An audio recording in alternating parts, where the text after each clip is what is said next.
पिछले वीडियो में हमने क्लास 8 का जो साइंस बुक का फर्स्ट चैप्टर जाना था, सभी क्वेश्चन आंसर। इसमें दूसरा चैप्टर जानेंगे। दूसरा चैप्टर है त्वरित और भूकंप, प्राकृतिक के दो भयानक रूप। आपको क्लास 8 का मैथ, हिंदी, इंग्लिश इन तीनों सब्जेक्ट का सॉल्यूशन कर दिया गया है। प्लेलिस्ट में आप देख सकते हैं। ये साइंस का है। इसके बाद फिर कुछ जो सब्जेक्ट बचा हुआ है उसका करेंगे। चलिए शुरू करते हैं। तो आपका प्रश्न उत्तर पर आ जाते हैं। प्रश्न उत्तर में सबसे फर्स्ट क्वेश्चन है, सजातीय आवेश एक दूसरे को डैश करते हैं, विकर्षित करते हैं। विजातीय आवेश एक दूसरे को डैश करते हैं, आकर्षित करते हैं। त्वरित चालक त्वरित से भवन की डैश करते हैं, सुरक्षा करते हैं। भूकंप की तीव्रता का मापन डैश स्केल से किया जाता है, भूकंप मापी या रिक्टर स्केल से किया जाता है। तो वीडियो को लाइक कर दीजिए और अगले चैप्टर के लिए सब्सक्राइब कीजिए। चलिए आगे बढ़ते हैं, जो प्रश्न उत्तर है उसको भी कर लेते हैं। देखिए क्वेश्चन नंबर 2 है, सर्दियों में स्वेटर उतारते समय चिट चिट की आवाज़ होती है, क्यों? उत्तर इसका होगा, स्वेटर तथा शरीर के रगड़ से आवेश उत्पन्न होता है। आवेश के प्रवाह के कारण विद्युत उत्पन्न होती है। इस प्रवाह को विद्युत उत्सर्जन कहा जाता है, जिस कारण तीव्र प्रकाश चिंगारी के रूप में उत्पन्न होती है, जो हमें चिटचिट की आवाज़ तथा चिंगारी के रूप में मालूम पड़ता है।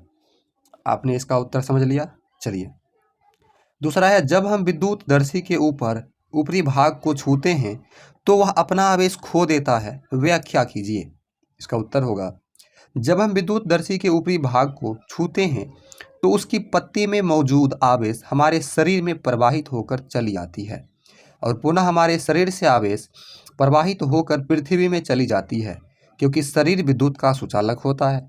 परिणाम स्वरूप विद्युत दर्शी अपना आवेश खो देती है। देखिए चौथा प्रश्न है, भूकंप मापी की चित्र बनाकर उसके मापन विधि को लिखिए। उत्तर इसका होगा, किसी भूकंप की शक्ति के परिणाम को रिक्टर पैमाने पर व्यक्त किया जाता है। आप लोग सुने होंगे, इतनी तीव्रता से भूकंप आया, तो तीव्रता रिक्टर स्केल से ही मापा जाता है। रिक्टर पैमाना या रिक्टर स्केल का आविष्कार 1935 ईस्वी में भूकंप भौतिक शास्त्री चार्ल्स रिक्टर द्वारा किया गया था। इससे भूकंप द्वारा उत्सर्जित ऊर्जा को मापा जाता है, ऊर्जा को मापा है। रिक्टर पैमाने पर परिमाप में 1 की वृद्धि का अर्थ 10 गुनी अधिक विनाशी ऊर्जा है। इसीलिए 6 परिमाण की किसी भूकंप की विनाशी ऊर्जा 4 परिमाण के भूकंप की तुलना में 100 गुना अधिक होती है। ये देखिए भूकंप मापी का चित्र, ये चुंबक है, ये डोरी, लोलक का ये लोलक का गोलक है, ये पेन है, उसके बाद घूर्णी ड्रम है ये जो घूम रहा है, ये टैक है, चार्ट पेपर यहाँ पर दर्शाया गया है और यहाँ पर आप देख सकते हैं, यहाँ पर भूकंप दर्शाया जाता है। अब चलिए इसका वर्णन कर लेते हैं। देखिए, भूस्पंद पृथ्वी की सतह पर तरंगे उत्पन्न करते हैं। इन तरंगों को भूकंप तरंगे कहते हैं। इन तरंगों को भूकंप लेखी या सिस्मोग्राफ नामक उपकरण द्वारा रिकॉर्ड किया जाता है।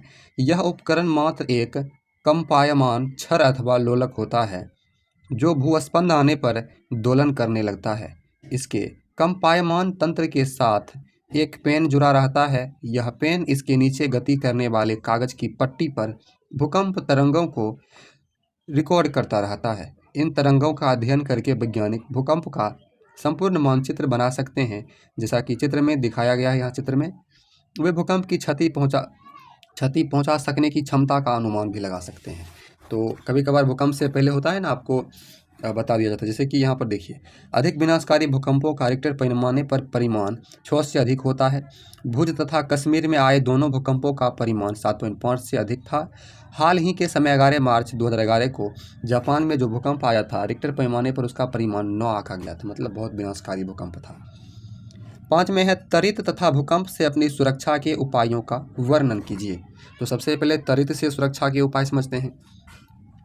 त्वरित झंझा अथवा तूफान के समय खुले स्थान में नहीं रहना चाहिए। दूसरी उपाय है, बिजली तथा टेलीफोन के तारों या खंभों से दूरी बनाए रखना चाहिए, क्योंकि त्वरित एक विद्युत विसर्जन है। किसी भी बिजली से चलने वाले उपकरणों के प्रयोग से बचना चाहिए। आगे है, त्वरित अथवा तूफान के समय नदी, तालाब आदि में स्नान नहीं करना चाहिए। बिजली जब गिरेगी तो नदी, तालाब जो होता है क्या होगा, उसमें करंट आ सकती है। वातावरण शांत होने पर ही सुरक्षित स्थान से बाहर आना चाहिए। अब देखिए भूकंप से सुरक्षा के उपाय। भूकंप से बचने के लिए आवश्यक सावधानियां बरतनी चाहिए, जो इस प्रकार है। गड्ढे वाली जगहों को भरकर तालाबों एवं पोखरों के समीप घर बनाने से बचना चाहिए। जैसे कुछ लोग क्या करते हैं, तालाब एवं पोखर के बगल में गड्ढे में भर लेते हैं, वहाँ घर बनाते हैं। भूकंप में वो सब घर जल्दी गिर जाते हैं। घर की बनावट भूकंप रोधी होना चाहिए। घर घर के बीच दूरी होना चाहिए, मतलब एक घर के बाद दूसरे घर की दूरी होना चाहिए। भूकंप के समय मजबूत चौकी या पलंग या टेबल के नीचे झटकों से रुकने तक छिपे रहना चाहिए। अगर मान लीजिए आप घर से निकल नहीं पाए तो निकलने की कोशिश भी मत कीजिए, चौकी या पलंग के नीचे रहना चाहिए, छिपे रहना चाहिए।